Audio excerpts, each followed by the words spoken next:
নমস্কাৰ এই মুহূৰ্তত আহি পৰিছে ৰাজ্যখনৰ বাবে খন্দিয়াৰ কেইবাটাও বিগ ব্ৰেকিং নিউজ। আজি 10 এপ্ৰিল অসমৰ লগতে ভাৰতৰ বিভিন্ন প্ৰান্তৰ পৰা খন্দিয়াৰ কেইবাটাও খবৰ আহি পৰিছে। এই মুহূৰ্তত জনাই আছো এটা ব্ৰেকিং নিউজ।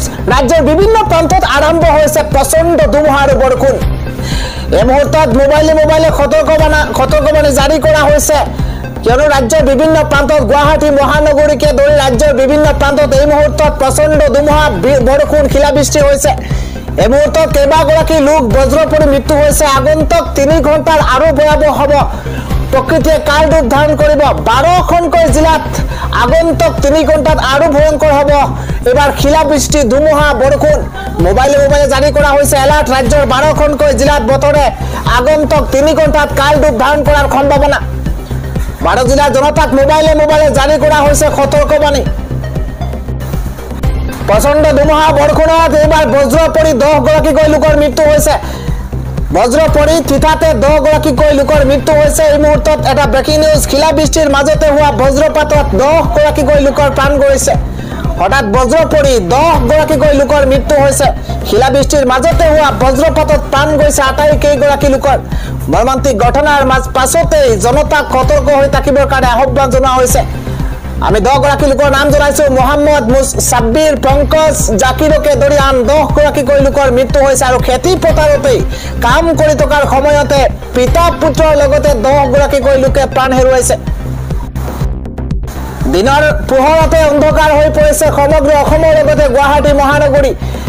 এই মুহূৰ্তত ডাঙৰ খবৰ, মহানগৰীত এইবাৰ প্ৰচণ্ড ধুমুহা বৰষুণৰ তাণ্ডৱ লীলা। গুৱাহাটী মহানগৰীকে ধৰি ৰাজ্যৰ বিভিন্ন উজনিৰ পৰা নামনিলৈকে হাহাকাৰ পৰিস্থিতিৰ সূচনা হৈছে। বৰ্তমানে যি দৃশ্য আপোনালোকে দেখিবলৈ পাইছে, এয়া অসমৰ বিভিন্ন প্ৰান্তৰ দৃশ্য। এইবাৰ দিনতে অন্ধকাৰ হৈ পৰিছে গুৱাহাটী মহানগৰী। সন্ধিয়াৰ পৰৱৰ্তী ডাঙৰ খবৰ হৈছে বিপদত পৰিছে এইবাৰ বাংলাদেশ। ভাৰতৰ মাজেৰে এবাৰ কৰিব নোৱাৰিব বাংলাদেশে ব্যৱসায়। এই মুহূৰ্তত এটা ডাঙৰ খবৰ জনোৱাৰ চেষ্টা কৰিছো। বাংলাদেশৰ ব্যৱসায় বাণিজ্যত মুখ্যম আঘাত। ভাৰতে বন্ধ কৰি দিছে বাংলাদেশৰ ৰপ্তানিৰ সকলো পথ। এই মুহূৰ্তত এটা ব্ৰেকিং নিউজ। যেতিয়াৰে পৰা বাংলাদেশে ভাৰতৰ মাজেৰে কৰিব নোৱাৰিব কোনো ধৰণৰ ব্যৱসায়, চীনৰ সৈতে হাত মিলোৱাৰ পৰিণাম ভুগিছে বাংলাদেশ চৰকাৰে। ভাৰতৰ সিদ্ধান্তই ব্যাপক প্ৰভাৱ পেলাব বাংলাদেশৰ বাণিজ্যিক ক্ষেত্ৰত। উত্তৰ পূবক লৈ ইউনুছ চৰকাৰৰ মন্তব্যৰ পাছতে কঠোৰ কেন্দ্ৰীয় চৰকাৰ। বাংলাদেশৰ ব্যৱসায় বাণিজ্যত মুখ্যম আঘাত।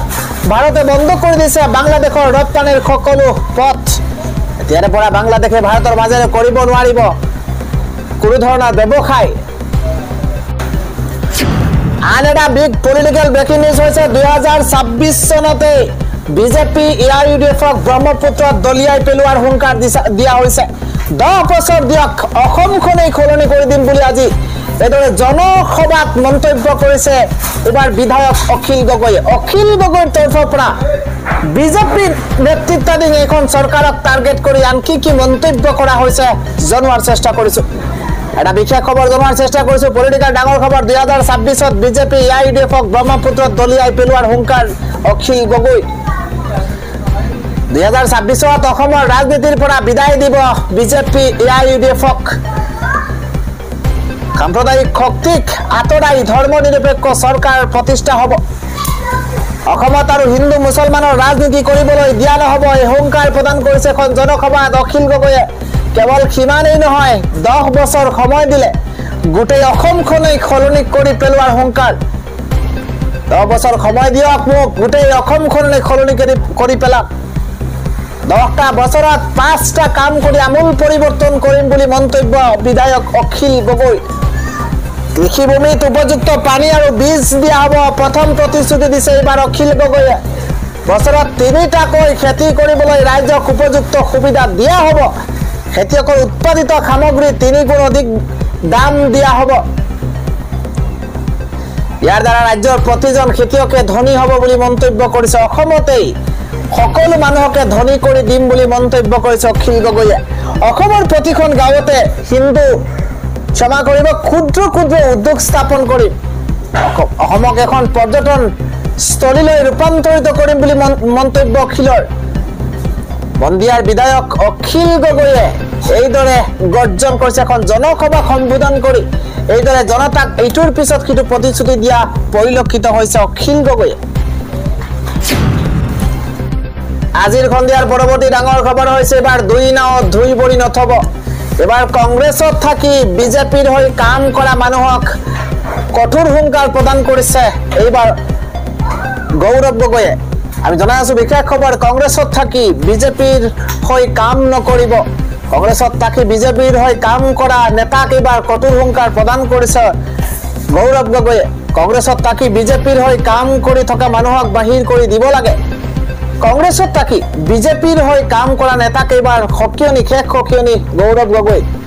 দুই নাৱত দুটা বৰি নথব বুলি তেওঁ মন্তব্য কৰিছে। কেৱল সিমানেই নহয়, মূৰৰ ঘাম মাটিত পেলাই কষ্ট কৰা কাৰ্যকৰ্তাক গুৰুত্ব দিয়াৰ দৰকাৰ। দলৰ হকে কাম কৰি জেললৈ যোৱা পুলিচৰ লাঠি খোৱা কাৰ্যকৰ্তাক আগলৈ আনিব লাগিব। কংগ্ৰেছত কঠোৰ কংগ্ৰেছীৰ প্ৰয়োজন মন্তব্য কৰিছে গৌৰৱ গগৈয়ে। কঠোৰ কংগ্ৰেছীৰ সন্মুখলৈ আনিলেহে নিৰ্বাচনত জয়ী হ'ব পাৰিম। বিজেপি এটা প্ৰাইভেট লিমিটেড বুলি মন্তব্য কৰিছে গৌৰৱ গগৈয়ে। বিজেপিক এইবাৰ খুদাৰ সমালোচনা। কংগ্ৰেছে এটা পৰিয়ালৰ দৰে সকলোকে লগত লৈ আগবাঢ়ে বুলি মন্তব্য কৰিছে এইবাৰ গৌৰৱ গগৈয়ে। প্ৰতিজন মানুহৰ সৈতে আত্মীয়তা বৰ্তাই ৰাখিব লাগে। কংগ্ৰেছে জাতীয়তাবাদ, আঞ্চলিকতাবাদ, ৰাষ্ট্ৰীয়তাবাদ সকলো লগত লৈ আগবাঢ়ে।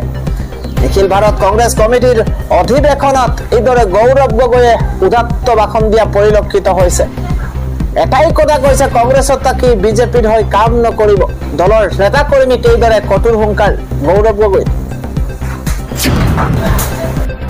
আজিৰ পৰৱৰ্তী আন এটা ব্ৰেকিং নিউজ হৈছে ভয়ংকৰ কাণ্ড কৰি এবাৰ 5 গৰাকী বিজেপি আৰএছএছ কৰ্মী যাৱজ্জীৱন কাৰাদণ্ড বিহিছে ন্যায়ালয়ে।